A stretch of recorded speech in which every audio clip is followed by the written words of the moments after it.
Bismillahirrahmanirrahim. Assalamualaikum warahmatullahi wabarakatuh. Seleksi merupakan salah satu tahapan dalam proses penerimaan peserta didik baru PPDB tahun 2022 Pondok Pesantren Tahfizul Quran Imam Asy-Syatibi Wahda Islamiyah Goa. Kegiatan ini dirancang untuk menyeleksi calon peserta didik yang telah terdaftar pada tahapan sebelumnya melalui serangkaian ujian atau tes. Alhamdulillah, kegiatan seleksi ini telah dilaksanakan sesuai rencana dari tanggal 12 sampai 13 Maret tahun 2022. Salah satu hal yang paling ditunggu-tunggu, khususnya oleh para orang tua wali atau calon peserta didik baru sendiri, adalah penyampaian hasil seleksi tersebut. Merujuk jadwal yang dirilis oleh panitia, pengumuman hasil seleksi tersebut akan disampaikan hanya berselang 2 hari setelah kegiatan seleksi dilaksanakan. Bagaimana kabar para orang tua wali calon peserta didik? Bagaimana pula kabar para calon peserta didik yang telah mengikuti kegiatan seleksi ini? Pasti sudah pada tidak sabar ya untuk melihat hasil yang akan disampaikan oleh panitia. Supaya tidak berlama-lama, langsung saja kita melihat pengumuman hasil seleksi tersebut. Sekarang, saya akan membacakan penetapan hasil ujian seleksi penerimaan peserta didik baru PPDB tahun pelajaran 2022-2023. Surat keputusan Direktur Pondok Pesantren Tahfizul Quran Imam Asy-Syatibi Wahda Islamiyah Goa nomor K869-QR-PPTQ-MendaterIA-8-1443 tentang penetapan hasil ujian seleksi penerimaan peserta didik baru PPDB tahun pelajaran 2022-2023.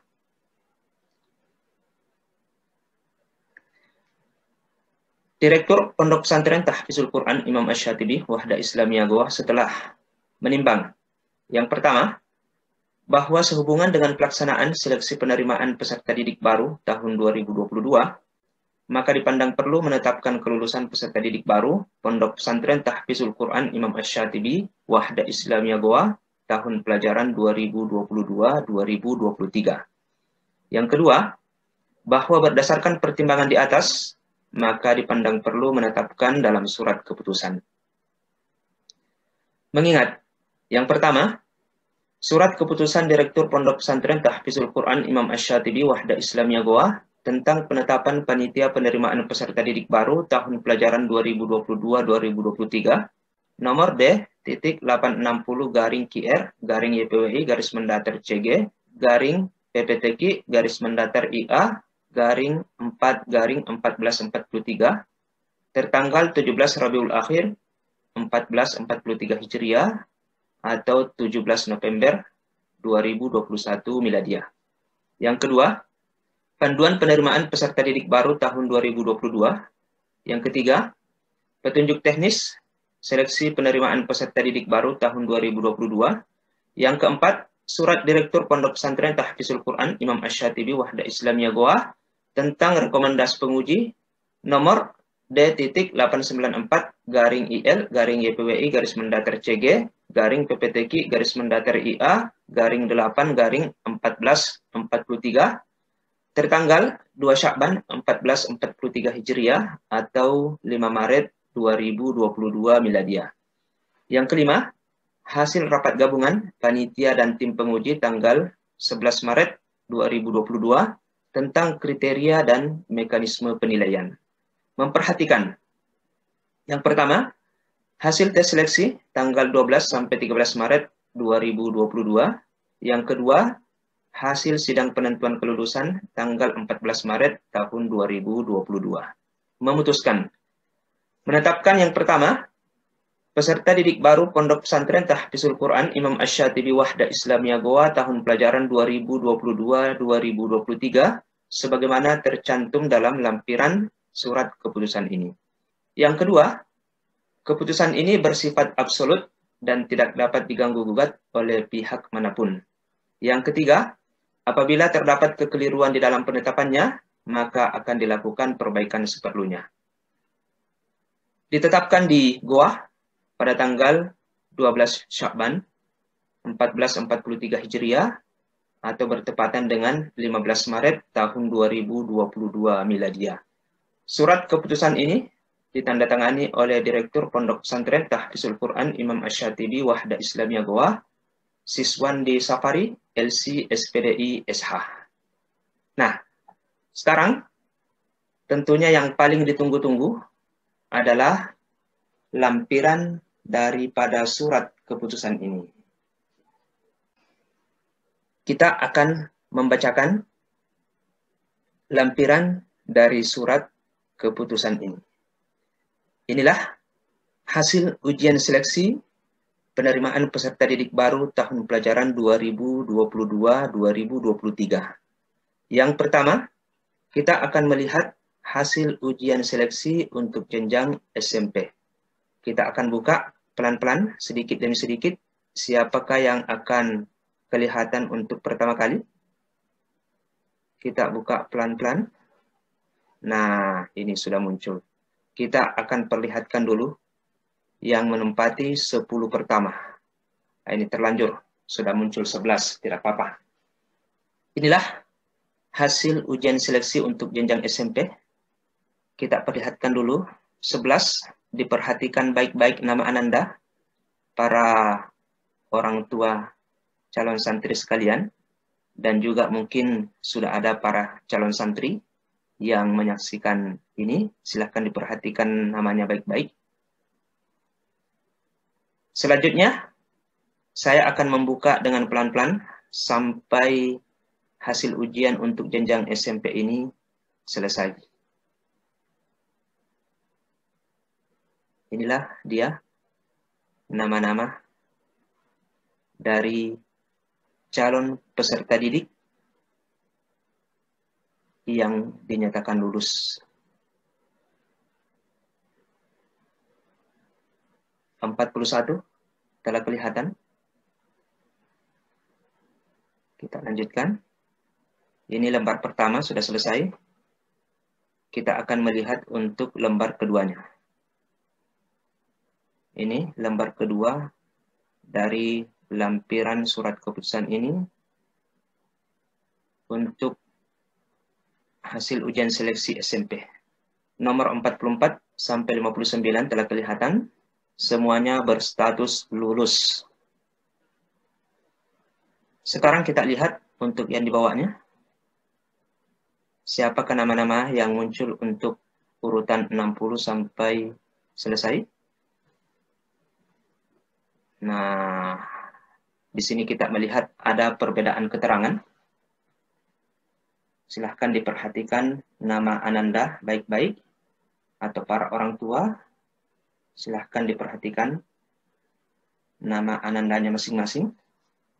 Untuk SMP ini, di sini ada 60 orang yang berstatus lulus.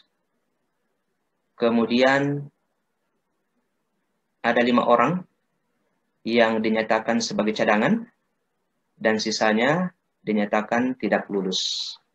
Inilah hasil seleksi peserta didik untuk jenjang SMP. Yang SMA pasti sudah menunggu-nunggu kan? Sekarang kita lihat untuk SMA-nya. Untuk hasil ujian seleksi jenjang SMA, di sini juga saya akan perlihatkan dulu untuk 10 peringkat pertama. Inilah dia yang menempati peringkat 10 pertama dari hasil seleksi ini. Silahkan diperhatikan baik-baik nama Ananda masing-masing. Selanjutnya, kita akan ke bawah lagi. Kita buka saja pelan-pelan. Nah, ini dia. Peringkat ke-11 sampai peringkat ke-28. Semua masih berstatus lulus. Bagaimana perasaan Ananda semua atau para orang tua yang telah melihat nama Ananda di sini? Mudah-mudahan pada senang. Yang dari tadi mungkin telah menunggu-nunggu bagaimana hasil daripada ujian ini. Nomor selanjutnya. Ini tampil di layar. Nomor 28 sampai nomor 45. Silahkan diperhatikan baik-baik nama Ananda sampai nomor 45 ini semua masih berstatus lulus. Ada mungkin yang belum disebutkan namanya, masih deg-degan, mudah-mudahan akan muncul pada nomor-nomor berikutnya dengan kategori lulus juga. Kita lanjutkan. Ini yang terakhir untuk lembar pertama dari jenjang SMA. Jadi di sini ada keterangan tentang nomor urut, nomor peserta, nama lengkap Ananda, kemudian sekolah asal, nilai yang diperoleh selama ujian. Ini merupakan rekapitulasi dari tes tulis, tes wawancara, dan juga tes Al-Quran. Kita lanjutkan untuk lembaran terakhir. Mudah-mudahan nama Ananda masih muncul. 54 sampai 63 tampil sekarang. Semua masih berstatus lulus. Jadi di sini ada nomor urut, nomor peserta, nama lengkap, kemudian asal sekolah Ananda, nilai yang diperoleh selama tes, lengkap dengan keterangannya. Mudah-mudahan ini sudah yang terakhir kita melihat. Ini sudah bagian terakhir. Silahkan diperhatikan baik-baik nama Ananda masing-masing. Jadi di sini kita mendapatkan sampai nomor 69 masih lulus. Berikutnya ada 10 orang yang dinyatakan sebagai cadangan dan selebihnya tidak lulus. Demikian surat keputusan untuk penetapan calon peserta didik yang dinyatakan lulus. Dan yang menarik di sini ada kategori cadangan. Cadangan ini perlu kami sampaikan bahwa cadangan ini mungkin akan dipanggil oleh panitia ketika suatu saat ada peserta yang dinyatakan lulus, tapi ternyata tidak mendaftar ulang. Untuk selanjutnya, silahkan para orang tua calon santri, khususnya yang telah dinyatakan lulus ini, Anandanya, nantinya untuk melakukan pendaftaran ulang, nanti akan ada penyampaian khusus dari panitia terkait mekanisme pendaftaran ulang. Demikian pembacaan surat keputusan ini tentang penetapan hasil ujian seleksi penerimaan peserta didik baru tahun 2022-2023. Kepada Ananda yang dinyatakan lulus, kami ucapkan selamat. Dan kepada Ananda yang belum dinyatakan lulus, jangan berkecil hati. Mudah-mudahan akan mendapatkan tempat pendidikan yang lebih tepat insya Allah. Demikian pembacaan SK ini. Semoga dimudahkan segala urusan kita. Barakallahu fikum. Assalamualaikum warahmatullahi wabarakatuh. Untuk berikan di akhirat kelak.